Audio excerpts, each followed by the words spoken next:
క్షణభంగురమైన జీవితం సార్.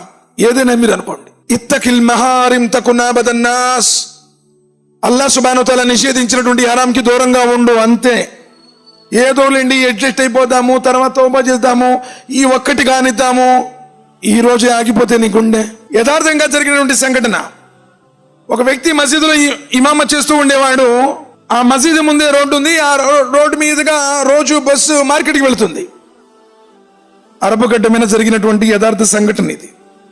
సరే అని చెప్పేసి ఆ వ్యక్తి రోజు ఫజర్ నమాజ్ తర్వాత మార్కెట్కి వెళ్ళేవాడు. మార్కెట్లో పని చూసుకొని తిరిగి మరలా జోహర్ సమయానికి వచ్చేవాడు.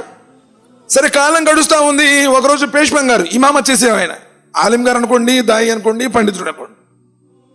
బస్ ఎక్కాడు, వెళ్ళాడు, మార్కెట్లో పని చూసుకున్నాడు, రిటర్న్ అవుతున్నాడు. జోహర్ సమయానికి మళ్ళీ రావాలి, నమాజ్ చదివించాలి కదా. కూర్చున్నాడు. ఫర్ ఎగ్జాంపుల్ అది టికెట్ వచ్చేసి 5 రూపాయలు అనుకుందాము. 10 రూపాయలు ఇచ్చాడు. ఈయన ఏం చేశాడంటే ఇప్పుడు పైసలు పనిచేయట్లేదు కదా, అక్కడ ఏముందంటే ఒక 20 పైసలు ఎక్స్ట్రా ఇచ్చాడు. ఒక 20 పిల్స్ ఎక్కువ ఇచ్చాడు. సరే, ఇప్పుడు అనుకుందాం మనం ఒక 10 రూపాయలు ఎక్స్ట్రా ఇచ్చాడు, రూపాయి ఎక్స్ట్రా ఇచ్చాడు, 6 రూపాయలు ఇచ్చాడు. 5 రూపాయలు ఇవ్వడానికి బదులు 6 రూపాయలు ఇచ్చాడు. చూసుకున్నాడు పేషం గారు, అరే టికెట్ 5 రూపాయలు కదా, నాకు రావాల్సింది 5 రూపాయలే కదా, 6 రూపాయలు ఇచ్చాడు ఏంటి? బస్ డ్రైవర్ ఆయనే, బస్ ఓనర్ కూడా ఆయనే, కండక్టర్ ఆయనే, డ్రైవర్ ఆయనే, ఓనర్ ఆయనే.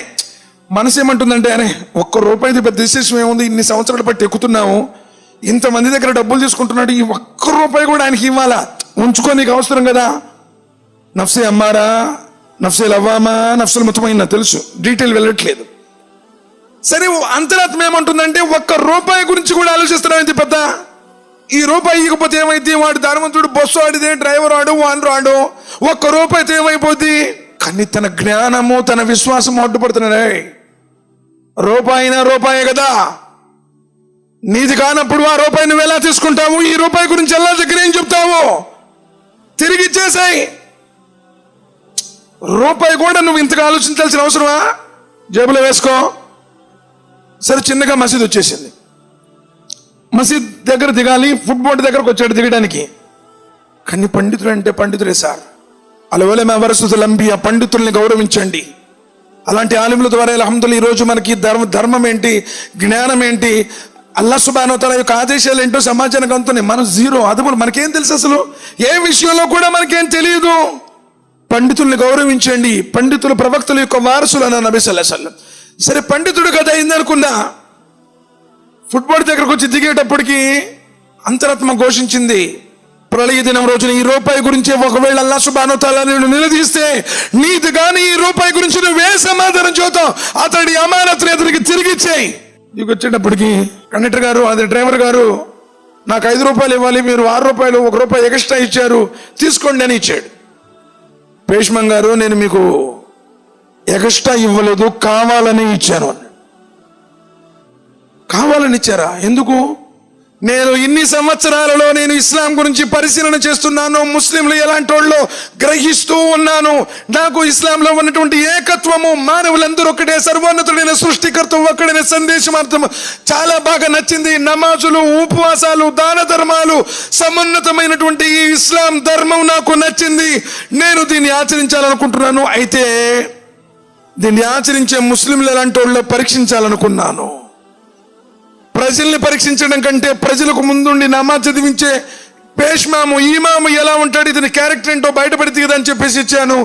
రూపాయి విషయంలో కూడా మీరు అల్లాహకు భయపడ్డారంటే ఇది నిజమైన దైవ ధర్మం.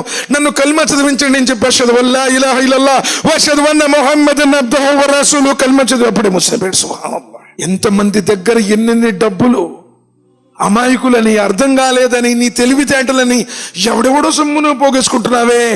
ఉదరాలను అగ్నిజ్వాలలతో నింపుకుంటున్నారు. గుర్తుపెట్టుకోండి. నువ్వు తీసుకునేటువంటి నీది కానీ తీసుకునే ఒక్కొక్క పైసా గురించి, ప్రతి మాట గురించి అల్లాహ్ సమక్షంలో నువ్వు జవాబు ఇవ్వాల్సింది. రేష్మన్ గారు కిందకి దిగారు, కానీ అడుగులు పడటం వల్ల గుండె భారం అయిపోయింది. ఎందుకంటే అల్లా ఈ దౌర్భాగ్యుని క్షమించు, ₹1 విషయంలో నీ ధర్మాన్ని ఇప్పుడు తాకట్టు పెట్టేవాడే. నిజమే. ఒకవేళ రూపాయి ఇకపోతే, అరే ముస్లింలందరూ ఇలాంటి వాళ్ళు, నువ్వు టోపీ పెట్టావు, కిందకి అడ్డం పెట్టావు, మధ్యలో ఇంత పొడుగు సుట్టు తాగుతున్నావు, నిన్ను చూసి సమాజం ముస్లింలందరూ ఇలాంటి వాళ్ళు అంటుంది. ఎన్ని విషయాల్లో ఈరోజు ఎక్కడ చూసినా, ఏ థియేటర్లో చూసినా మనోళ్ళు కనిపిస్తున్నారు. ఏ బారుల్లో చూసినా ఈరోజు మన వాళ్ళు కనిపిస్తామన్నారు. ఎక్కడ సార్ క్యారెక్టర్ ఎక్కడ?